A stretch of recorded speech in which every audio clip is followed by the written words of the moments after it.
Ela nyamias nti atiefo Christmas TV nti part 2 no nti ya wie part 1 no nti sese ye part 2 no na ye de to aso nti ye sremo mo share video no manan ko ba bia na obi bia so nti nti ye to aso nti ya hwe part 1 no ya kan verse bi awuwom a tro se tama nyankopon no share abodi ase no o kire de ba ko de mienu de miensa ne ne etoto so nti 2 no yenkane kakra wo ni yehu mfa se tu no ena obekire se obo asase ni nyina wie no ena nyankopon no oye garden wo asase no so asase na wabo no ena waye garden of what Eden so nti eno no okirem ewo Genesis 1 ebesi se Genesis 1 besi 31 no ohun ono no waka nti se na obekirem de oye na asase no so nti oye garden oye garden bi wo Eden ho ewo Eden ho saa ayina oye nyane ye fe ne Eden na Eden mu no na oye garden kitwa bi wo Eden nti no ye bedin komo na fe wa hu de wo sitie nti ma ye ka se emma common sense for embeka se ai creation no why ne besi 31 ye different creation na 2 no su kon so ye different creation da bi ye sremo entesa eye bakuna na oma ye more details o chechim eko so nsa nti yesremo mo hwe common sense for ni yepa oduan anyasa obeyiwa free Kristo adom na se yesremo pa Christmas TV subscribe ne share e video no ma why na yeni nkomo nti ye hwe 2 no me fa se 2 no 4 na o say the garden of Eden but yenkan 7 or say then the Lord God took soil from the ground and formed a man out of it. He breathed life-giving breath into the nostrils, and the man began to what? Live. Eti wabo asase nti wabo nti yemfa free asere na wabo soro abo soro na wabo soro wabo asase emuniema ewom nyane first no nti o kan ba no wa tiro se ne babu ne nnuane nim ani nyina na commande ye aduane nnuane nyina ye de ebam ensuo be wotae ni nyina very good nti garden of Eden na waye no Eden na waye no emfanse onene emfanse asase no sa asase na oboye no na oyi ne osamu notie no twi ne be kan se dotie na ofa dotie odiye nipa so santino 7 or 6 then the Lord God took some soil from the ground and formed a man out of it. He breathed living breath unto his nostrils, and the man began to what? Live. Then the Lord God planted so then the Lord God then the Lord God God the Son, God the Father, God the Holy Spirit. Nti Yesu Kristo hwasem na ye kan he say nti ehọ na Yesu Kristo agano oye bibibia wie no nti ma Bible no Colossians so kan o se onam Kristo so na ye ade nyina nti se asase ni garden na o ma ye garden bibibia ye kama nti sisane o pese nipa bere dominion e wo so se na ye kan ye di kan beginning no na dominion no wanhu obia anyeda amfa nche na sa emmo ne 3 bears omo ne number bia omo nsuom amfa nche na omo trase agano trase na oye nipa te se omo se wo oye nipa nti nipa no na obeto no dini man se wo nti man nti ye ka se man eye female genital na male genital eno na ekabom eye de ben man nti revelation common sense for more problem we was say nipa 24,000 say me here be call heaven because ye can say nipa that means man ye can man so female genital and male genital ukabuma eno na nipa so nti honi say kra no anye mema ho asem no kan no oka both man ni mema nti o mo say ema enko heaven na hono say mema de be da pi entesa because o say he created them male and what? Female. And two didn't say Adam.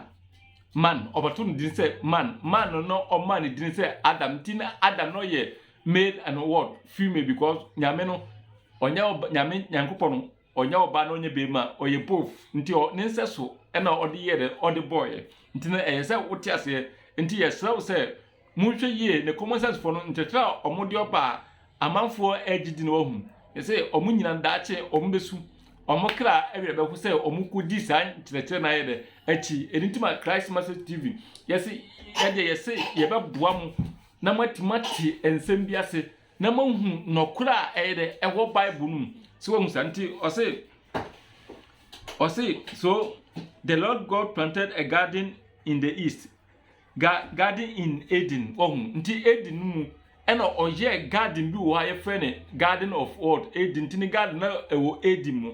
nti oye wie no in the east and there he put the man he has formed nti dote na ofae no so ena ode yes ani pana ena ode ne betena garden nti normally no ninka anya garden mu ena nka oyese nipa yede otna mai na obo no otna but Kristo eye garden bi ema no sa garden no eno na ye friend say paradise nti anuanom se opese uwura paradise wa age se uwo Kristo se woni Kristo ni ayonkofa ana se Kristo anje wutuma anuanom paradise wuntimi yede wuntimi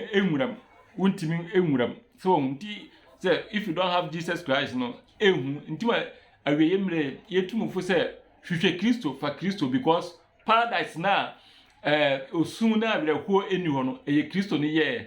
ono opompo eda ho Kristo ena aye ne paradise because ajale bo bibia wie no enam se odo ni panti se ne Abraham be ka say Nyankopon no ye da bi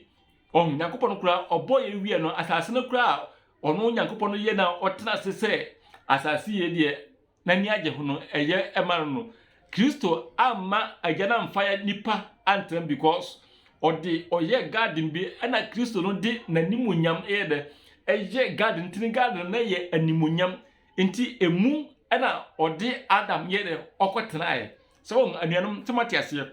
garden mu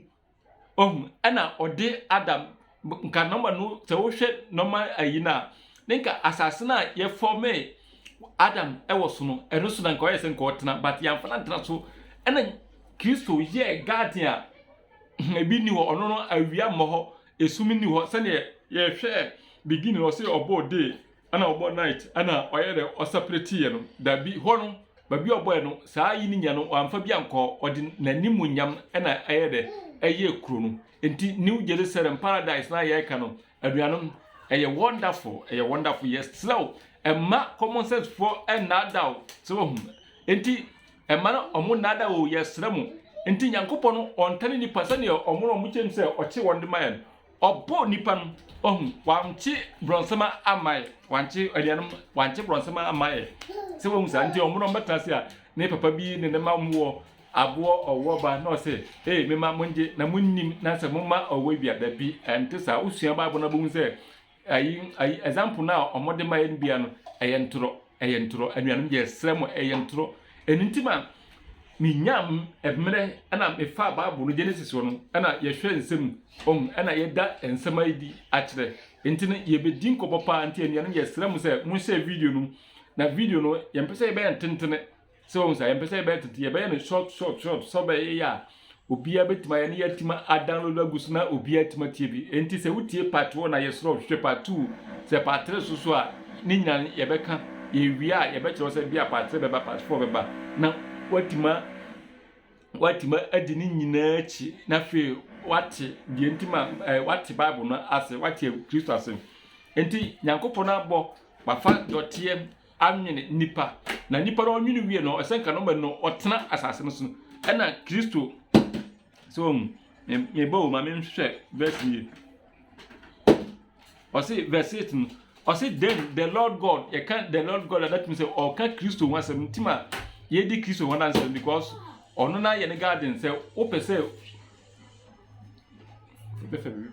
so opese ukọ garden of Eden a anuanum age say unim Kristo age say unim Kristo anya yonkofa anya sa untimi enwuram nti yesew aweyemre ema obi na da nka kire say Kristo ni ho na deben anuan yesrem pa yesrem Kristo ayo ho Kristo ewo ho yesrem Kristo ho so o say then the Lord God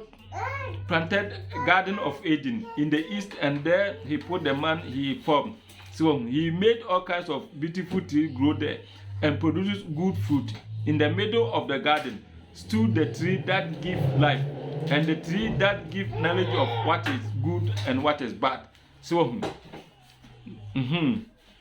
what is good about it? Obo oye garden no wo Eden throne mu a odema nipa se otram no. Enam se Nyankopon no odo nipa nti wamfa hwe anya de ansie nipa, because obo garden no odo nipa ko tram ne se saa duaba na eye knowledge of good and bad no na esim ena wanka kire Adam se ade yesim se na tie udi ase no be no se wanka nche na anuanum ho na Nyankopon aye de abo nipa abro, because normally no na asase na oboy no wamfa ente no de akoteno, but opese nipa hu na nipa di ne mmara so nti oma nipa ehu bibia wo garden se udi ya yebe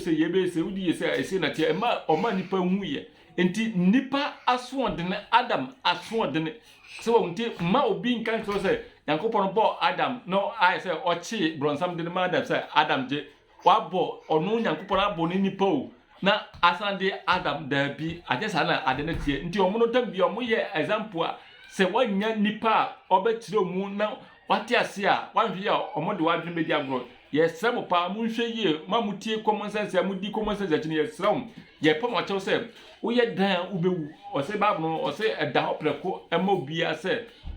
owu ena nipa bebe ebewu na after that no atemuda the judgment day eka ho enti ye tumufo ye srem ye pam achew anuanum ye maamenum ye papa no ye sisters no ye namfofo ye brothers and sisters no munhwe yie na obi anadam munhwe yie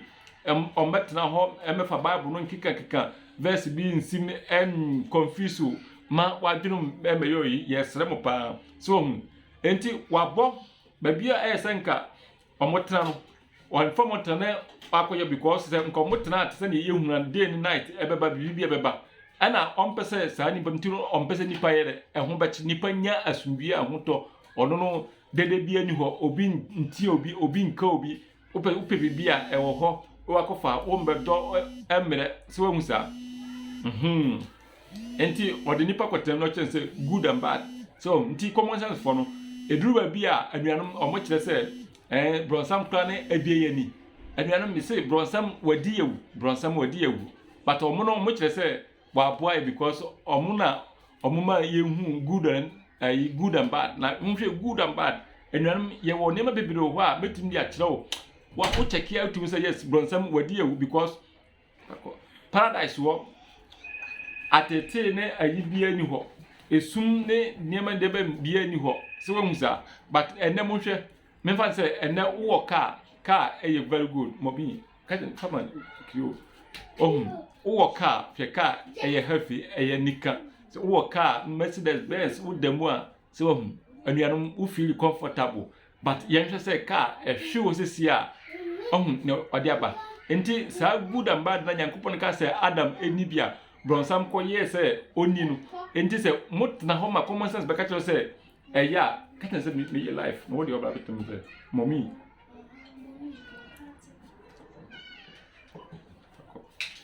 so man be ka tell say bronsam kwa na because omukota television so nchirechira omoye no say bronsam kwa aboye on control Nyankopon control da bi Nyankopon ono wa ma wahu wa mfansio because odisia that means onoye nka dona odo nka onoye nti omaye hu say uya sia orobe se be se ntimen nyese ye so say nka oboye no nka odi ekosi ono wanka kire ne later ya ekodi no ye dia nka ono ye be say ne timod na ade no odisia but Jesus dia anuanom odwene kwachiri common sense no ye fontu babi se o check no hwe na nipa de ade so ade eya wudo ntime mfa nsanka so wo musa memfa nsanka na do nsanka kan that means nipa ko no po asem because amfansie o ma hu bibibia ha so wo musa ntinne yanhwe obi wo pray kama ukọ nkanka se ya ye fi Africa ye kwa Africa ye fu pray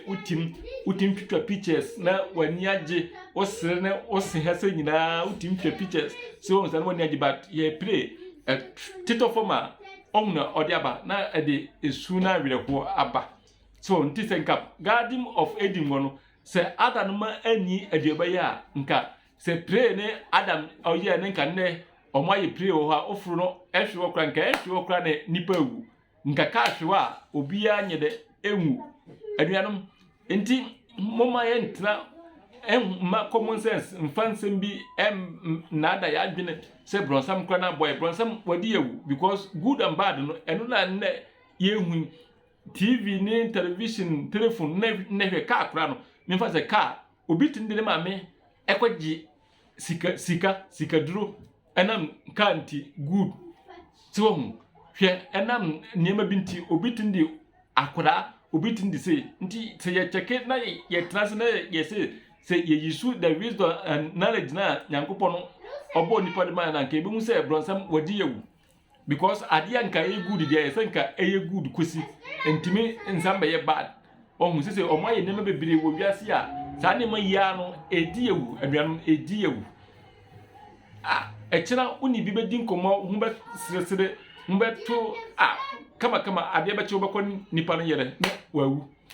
so abrane nka Garden of Eden ho ya Nyankopon ye ma no nka sa ne ma nyina no ebi nyere ebi ni ho se wo nti omodi yewu pa se wo nti yento aso so nti yanhwe 15 no nti ya no omuno odejan omutaka se Nyankopon adi nipa ba say you should come and dominion because last week na me hwe Kingdom TV on the sofu bi o se Nyankopon ka say ye me worship no Nyankopon ka say me ni say na o say nti omwakeka nsem dominion no o kan Genesis 2:15 o say then the Lord God praised the man in the Garden of Eden to cultivate it and guard it. He told him, you may eat the fruit of any tree in the garden except the tree that gives knowledge of what is good and what is bad. What is bad? Yes, Ari. If you do, you will die the same day. Then the Lord God said, it is not good for the man to live alone. I will make a suitable companion. So, nti man no, man na oye male and female. Nyankopon eye bom, but we say say omu produce wo Garden of Eden na omu asetrenti na say oyi oba no yede epie so be ya omu betim aye se wo musa nti sa na ekosi ye nti ya hu sa ni mai nyina wie ye bedin komonti na say me ye ntem say me ye ntem na fokusi so say me ye ntem na yetim edin komono so be ya ye waste time kese na obia beti ase nti nti Genesis 1 na go ba no o kirem na tunu so akirem tunu so kirema de oboboye ne nema bi wo asna bibie mo nti creation na Abraham mo shey no commentators for omoto say why ne ye different creation na tunu so different creation and tesa eye nkiremu tunu o my more details about the creation, the universe and the earth now or boy or my more information about man which a one so one come man who has the way see a boy woman out in the camp man on one chim tunu or be chim baby tianum yes some say mume enhwe yie pa yenya ahwe yie pa anyasa obi be hunam na so yenya ahwe yie nti yes nti anuanum nti ohwe treno so sa treno o kire tema nipa be ye disobedient a tia Nyankopon no na Nyankopon o ye de o pass judgment amabe so nti ti wa say anuanum wu wi a judgment because hase no o kan owu say omudie dweba na ombewu no mu wi a judgment nti treno eno ye judgment a o de ma nipa ne emwa ne omom kaka win na judgment a oyede oreto enti onuanum wu wia because o say udi a ubewu ampa so nipa di aduaba ne wie no eho na Adam num omasefo ne ma omwo munya no ewu ye enti Adam say owu ye if wu ye set ne kende kura no kura bekum set enti Nyankopon ka say obewu a na o ka say mudi a obewu a ne chese no because Garden of Eden no na owuo ni ho anuanum wote waduano no na ye nkwa enkwa bia no esi hɔ nti mo a wodidi no na kyerɛ sɛ the way city a no teɛ ani gye da bia wani tim gye every day entima awieye mre yetumfo sɛ hwehwɛ Kristo bɔ abraba a ɛtena ɛsa na ɛfata na yɛ kronkron na wuwu a wakodi saa da no because Nyankopɔn pɛ sɛ ɔtsande yɛkɔ saa Eden Garden of Eden ho a ɔbɔ enti saa Garden of Eden no ɔpɛ sɛ ɔsande yɛkɔ nti sɛ common sense from kyerɛ sɛ wuwu wia asan saa nneɛma no ɔhu nti yɛbɛdi nkɔmmɔ bebree yɛbɛdi nkɔmmɔ nti anuano yɛsrɛ mo yɛpam akyɛw sɛ wuwu wia ɛnsae sɛ wuwu wie no asade a yɛnananom a ɔmo awu ɔmo kɔ no ade ntima yɛda so egu nsambɔ mpa yɛfrɛ ɔmo because Abraham mo hyɛ last ɔbɛka sɛ yɛnananom ɔmo asoma no but mo so mo wu wia asa na asa de yɛnananom ɛno no ɔsena pɛ no wiase mbiem nti anuanom sɛ wotie ɔmo nsɛm a ɔmo ka ne ɔmo yɛ let me say ɔmo ankasa nsa so contradict because so every day bi ɔmo sɛ Bible no contradict no ho contradict no tina ɔmo nte ase no ɔmo nim ɔmo mo na ɔmo yɛ de contradict because wo wia asa nipa na wo wia asa no ɔkɔ no bia ade ntima ukohu ne fa na ɔsan so ma sɛ bra na sei musum mu wia asa judgment hwi ni hɔ so ɔmo sa anuanom nti yɛ sɛ mo ma mani nda hɔ because wo wie na asa de dia no ndie obi angunsa emfrɛ obi sɛ ɔmɛboa no obi ɛmɔmpa yɛ mfrɛ nananom ɛmka sɛ na yɛnkɔ so yɛ nananom because ɔmo awie asa wie ya yɛte ase no yɛna ɔyɛ sɛ yɛyɛ deɛ ɛbɛyɛ so wɔn saa but ɔmo nim sɛ wuwu wia ɛnsa yɛ nti atemuda judgment ɛwɔ hɔ nti ɔmo but ɔmo pɛ sɛ ɔmo twe firi adom no anaasɛ ɔmo pɛ sɛ wɔbɛkɔ edi mu nti no ɛna ɔmo yi de saa nkyerɛkyerɛ nyinaa ba nti yɛsrɛ nti tire no yɛhwɛ kɔ a judgment ɛna Nyankopɔn ɛde ma bɛ ɔka deɛ ɛbɛtɔ because saa good and bad no wodi wia ɛyɛ saa sɛ ne mika no wowɔ car ɛyɛ nice anuanom car ɔyɛ good wodam one day ɔdɔ hwew a na akɔyɛ bad obi wɔ tindi no hwew na ne nsa twa na ne na twa bi kura sɛ wɔn no wantena se biem nti sɛ ɔka good and bad na ɔka kyerɛ sɛ bronsa mo no aka na ɔkora de adatum sɛ ɛyɛ nada ɛna wote hɔ wabra anya osika to hɔ bro wabro nka wobɛ enjoy bad na kan sɛ obi tin sika na ebesi usu na wagye owie kora na asena ayɛ de ayepu obakora kan ho no ɔkɔ enti good no ayiba good na wɔyɛ fa sɛ sika yɛ good sika ɛde anuanom sika ɛde chibum sɛ wɔn ukɔ store no gye akokɔ sɛ yɛ akye ne awia but sika yɛ a wabrɛ anyan obi nso betim de sika no wante abadi ni nyina kɔ ne bra wabrɛ na ayɛ nti good and bad ne deɛ nti moma yɛ ntena enka sɛ ayi Nyankopɔn mom ne wadi ewu ne bransam deɛ dabi ɛne hwetuo hwɛ sekan sɛ wɔn nkatu so deɛ nka ɔmo yɛ de bɔ ɔman no so bɛyɛ nso ne obi de kum obi a ɔnyɛ hwɛ obi de sika ne kotwitwa ne yɔnko a ɔnyɛ ne hwɛ sɛ wɔn santi yɛsrɛ mo monhwɛ yie ne common sense for ensama ɔmo ka no yɛhwɛ yie ne abiye no nti yɛhwɛ Genesis 3 hɔ kɔ no judgment na Nyankopɔn pass yɛ na fe yɛni nkɔmɔ kakra bi na fe yɛmfa mu sia ɔse Genesis 3:17 ɔse and he said to the man, you listen to your wife and eat the fruit which I told you not to eat because of what you have done. The ground will be under a curse. So nti ɔse Nyankopɔn se wapam nipa afiri Eden tro na wode ba menka no wie na yɛni nkɔmɔ kakra ɔse wife and eat the fruit I told you not to eat because of what you have done. The ground will be under a curse. You will have to work hard all your life to make it produce enough food for you. It will produce weeds and thorns. So it produce weeds emura nenkasai. You will have to work hard and sweat to make the soil produce anything until you go back to the soil from which you were formed. You were made from soil and you will come back soil again. So nti emphasis na mintimi eni komo kakra. So nti asase na Nyankopɔn no oyi bi a ɔde nwi nipa ayɛ bɔne na wapanye no de aba no. Nti ɔse asase na be produce isɛ ya na ya brɛ yɛ ho ne yayɛ. Nti hono ɔmmɛka sɛ ɛna common sense fɔka sɛ yɛhia nyame yɛbɛkyerem na wahu sɛ yɛhia nyame na sɛ yɛhia nyame.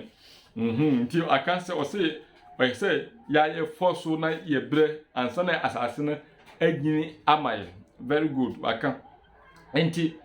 yɛnhwɛ ne case no ntima yɛbɔ mpaeɛ ne yɛto ndwom ne saa nneɛma no ɛma nyankopɔn no ne nyina no epie Genesis yɛsɛ ahai ɛna mpaebɔ hyɛ aseɛ pie yɛ aseda ndwom ne ayɛyi worship ɔsɛ nyankopɔn ansoma yɛ sɛ yɛmbɛ worship no ɔsɛ dominion no na yɛ Garden of Eden hɔ ɛna hɔ no nyankopɔn sɛ we are toward dominion nti mmerɛ ɔbɔ mmoa a ɔbɔ Adam wie no ɔde mmoa no nyinaa bae ma Adam yɛ dɛ ɛyisu ne common sense ne saa yi no but asase yɛ no Adam anyini asase yɛ so ade baako no mystery a ɛwɔ mu a me Christmas TV yɛ sɛ yɛ dɛ mystery bɛka akyerɛ na wahu ne wɔ no Adam anyini asase yɛ a nyankopɔn no ɔsɛ ɔpakɛs no ɔanyini so onyini Garden of Eden nti mmerɛ a yɛpam Adam firi Garden of Eden na obesi asase no so no anuanom adeɛ baako a na ɛwɔ hɔ ni Adam Eve ɔmo anyini asase so nti ɔmo nim asase no hwee ɛwɔ so ɔmo nim so mmerɛ ɔmo nim hwee nti ɔmo no to sɛ we don't need a book asase yɛ nyankopɔn no ɔkɛse yɛ ɔde yɛbɛtena so no so because yɛyɛ used to Adam used to wɔ Garden of Eden because hɔ yɛde mmara ma no nti hɔ no onim but yɛ no wabɛsisi wayɛ abɔde foforɔ onim hwee ɛdeɛ bɛn ɛna ɔnyɛ nti whereby sɛ hɔ no Adam na ɔyɛ sɛ osufre nyame because nyankopɔn de ne bɛsi so nyankopɔn bɔ asase no ɔno ne de ne bɛsi so because ɔno ne enim emu nsɛm deɛ ɔde yɛ deɛ ɛwom sɛ wɔn nsa nti ɛhɔ na Adam hyɛ aseɛ yɛ dɛ ɔtwerɛɛ Adam hyɛ aseɛ ɛyɛ dɛ ɛtwerɛɛ because ɛsɛ ɔtwerɛ bibi bi ato so bɛyɛ yɛ a ne yɛ ɛmfiri nti ɛnɛ wiase afase yɛ te so adeɛ bi a wobɛyɛ bia no adeɛ sɛ wɔyɛ dɛ ɔtwerɛ to nti na wokɔ kɔɔto a kɔɔto no onim mmara no gu ne tim but sɛnea wobɛhu sɛ ɛyɛ nɔkora no ayi nti no ɔmofa book na ɔmo ayɛ dɛ article 144 he says that so nti but common sense for no ɛnam sɛ ɔmo nim hwee nti ɔmo sɛ we don't need a book to teach us anuanom yɛsrɛ mo sɛ asase yɛ so sɛ woni obi kura sɛ obi kura bɛgye sika na woni obi ɛto nkyia ɔhu obi bɛgye sika o ma ne loan na sɛ wan place kana ama na ansa na nto a daakye bi okɔ a ɔbɛka kyerɛ sɛ oboa but sɛ wo prove no ɛno ne yɛ book no nti wo book no kyerɛ obi a na wahu sɛ they say sɛ wo hu saa ɛno na ɛbɛma obiara hu sɛ ampa ne ɛwɔ kana no kwa yɛ saa no obɛgye sika no ka kyerɛ sɛ onua kɔ na time nsi bi sɛ fabra na time no so no na akɔ no ɔse oni bia kwan bɛn so no wobɛfa so abɛgye sika because yɛni record bia nti Adam hyɛ ase nti because ɛhɔ no tama obesi asase no so a na onim so onim hwee onim deɛ wɔ because ɔno yɛwo nyankopɔn bɔ na opagya ne si wɔ no Garden of Eden garden na nyankopɔn yɛ yi Kristo yɛ no enum na onye nti ɛhɔ na ɔyɛ ɔbɛyɛ ɔne asase no Garden of Eden ɛbɛyɛ yi ɔhu nti onihu ne but ha ni yɛ new ayi a ɔmɔde naba so sɛ yɛyɛ ne sɛ yɛ ne so no nim nti agye sɛ nyankopɔn yɛ dɛ ɛkyerɛ no nti ɛhɔ ɛna ɔbɔ mpa yɛ sɛ Awurade ɛnkyerɛ no deɛ wɔ asase no tete ne deɛ ɛwɔ so sɛ wɔn nti ɛhɔ na nyankopɔn yɛ dɛ ɔma abɔfoɔ ɛhyɛ aseɛ ɛkyerɛ Adam asase no mu nneɛma nti ɔfa pipa ne pɛn ɛna ɔyɛ dɛ ɔde sɛ nti bibia no na ɔyɛ dɛ ɔtwerɛ to nti Bible yi na yɛnyaeɛ no saa na anuanom ekosi yɛ because sɛ yɛantwerɛ ntoɔ na daakye bi na wanyini na obi bɛka sɛ ya wobɛka sɛ ɔboa nti na wokɔ baabi a kuro bia so no mmara no ɔmo nim class te na ɔmo yɛ dɛ ɔmo twerɛ toɔ sɛ wahu saa nti communication na Adam ne nyankopɔn di yɛ ɛno na ayɛ mpaebɔ a ɔda hɔ a because baabi a ti yɛ eduru baabi a wobɛyɛ adwuma wobɛyɛ bibia nso ne nneɛma bi nkɔ yie but ansa na wobɛte asɛm ɛyɛ sɛ uhu nyankopɔn na ɔbɔ no ɔnwono no ɛno mmom ɛna ɔbɛyɛ dɛ ɔbɛnya nsa nti akristofoɔ nti yɛgyidie anasɛ mpaebɔ na yɛbɔ no ɛne nyinaa asekyerɛ no because eduru baabi a wiase nti ɔbɛka sɛ abrɛfo no mpaeɛ abrɛfo no ɔmobɔ mpaeɛ paa abrɛfo no ɔmobɔ mpaeɛ ɔmo di nyame di ɔmobɔ mpaeɛ me yahu bi last bi me kɔ akura bi ase kɔ yɛ adwuma bi na broni woman bi osia obi am sɛ me de Kristo de me sɛ me de Kristo di no sɛ ɔba me hɔ ɔyɛ ma wa tu sɛ wɔn sa woman no ɔyɛ ma wa tu no sɛ me kɔ aso bɛn ɛna me ka aso da me kɔ no say okwa me srew pa say katra osofo na mumpa ye ema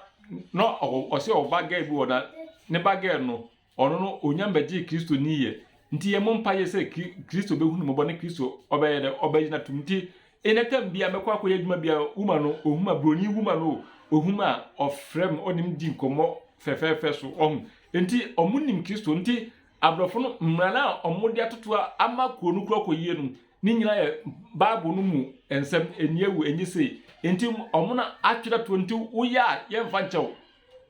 nchew nti abrofo no omudi Bible no so pa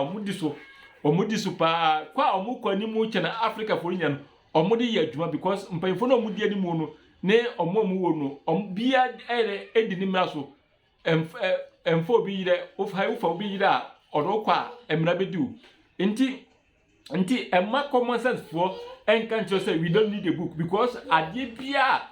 uni obi be ya one transport that bi no na odo na wo be ya ba ebedu adan say ampa say na moye de moka ya ansane anase agreement ya mokoye ni se wo husa but omo no say ehia book but odo common sense for no so ade bi oba kire bia no so ono okosua free book mu se wo asem no anuanom ti yeslew aha ye Christ Message TV ye pese ye boa na okra ye de enya nkwanti yeslew se wo husa nti Adam si asasene so no onim ne ewo so se nsuo se de be onim hwe nti eho na oni Nyankopon ye communication nti Nyankopon no kire se yesi a na ode de be aseda ama Nyankopon se awurade a ndawase se wa mahu se nti ma na Kristofo ye ko asora ye bompa ye ye tundwom because wo hwe abrabom na adebechi yensati ye wuye se na wote ase a ne ye de aseda nti Adam epenso sa na esiye so nti emobi nka kese we know the law no free Adam penso ana ya gyanom ga nyina so Adam asefo nti mmara no omo ho no omunim nti ba na Ghana ye ho kire because omo ya won say omunim mmara no nti say obi ko wi bi no omko ya mmara no wa yefa because mmara no so uko gina court no ka say nhuye na wanya adansidi bia ankyira anuanom anya adwuma but abrafo no de bibia da ho ushia prosini a onim oya na kotu na akyerɛ sɛ lord se na te ya twɛ ne sei se wo nsanti yesremo se wo mumma obi mfam sɛ ayi Nyankopɔn boy sɛ dominion no na ye garden of Eden ɛna asase yesu Nyankopɔn sɛ yɛbɛsɛn yɛne fifren yɛbɛbrɛ na yɛyɛ yɛdi nti ase dominion bia ni anti sɛ ɔbɛta ayi no ɔmo sɛ station no kwanya firi anya Kingdom TV na on the soft no debate no na me be kyerɛ mo Bible no sia o me be kyerɛ mo Bible no anka sɛ yɛmɛ worship or say we should come and dominion na akotu Genesis word da bi ɛhɔ na garden of Eden ɛhɔ na Nyankopɔn sɛ abɔde a abɔne nyinaa no anuanom ɔde ne nyinaa hyɛ nipa sa nti nipa ɛhwɛ so ɛma no ɛna nipa yɛ bɔne ɛna ɔyɛ de ɔpam nipa yɛ de efiri saa hɔ nti dominion no ebe free nipa sa tumi no ebe yɛ de ebe free nipa sa nti yesremo ase anuanom monhwe yie na obi anya de anadaw nti yede mu besia na akyirega no yede part 2 anase part 3 ebe brawo ni yebe kyire more yebe come into deep because Christ Message TV munim say yede ye can mystery ahintan sama un TV da na yede ye kyirem so nti Christ asunwie encounter anuanom yesrem mumma common sense efo and Adam say ayi Genesis creation ayi two different thing so musa da bi ayi one na nkyiremu no na omo no antiase na ema nkan say you don't need a book because ba bia beko bia no uko school kura ayi book na e fire da because nipa no be je no oka covid ko beka say abodam ade say wu say ogubuku nti na atase yesu bibia no ye twirato na aye nkaya ama obi ahu nti ade nyina nti Bible no omo abrofo omo mefa ne Africa ye hwa Egypt no mefa because no omo ntwere anka nsenye nka omo ntimi nti omo no na ye scroll ana omo mefa betu no copy because ya ganom abro omo boye omo ntimi nya typewriter no omo ntimi nya machine bia ye de be print abrofo ya ana omo ganom nti mesrem se mu nhwe na mam nidi mpanyimfo na tem mo amrebu mo yɛ ma ɔmo awu no ɔmo na yɛsɛ ɔmo mo ni ɔmo ko mo gu nsa mo ni ɔmo atem agya no ma ɔmo awu no ɔmo mo na yɛsɛ mo yɛ de mo di ɔmo atem na nyɛ Akufo Addo ɛna yɛsɛ mo di natem why enti yɛde ntoaso bɛba biem ne yɛasena bɛdi nkɔmmɔ afa nsa yɛnti ma obi na daw hwehwɛ Kristo na Kristo mmoa na nya kwane ɛkɔ paradise wo biem nyame enhyia mo ɛyɛ Christ Message TV na enua ba ko no oni ha ne ye okenkan Bible no ma no but yedim sɛ emrepam no yɛbɛsena ma biem no ɔbɛka yɛ ho nyame enhyia mo nyina mo ma bae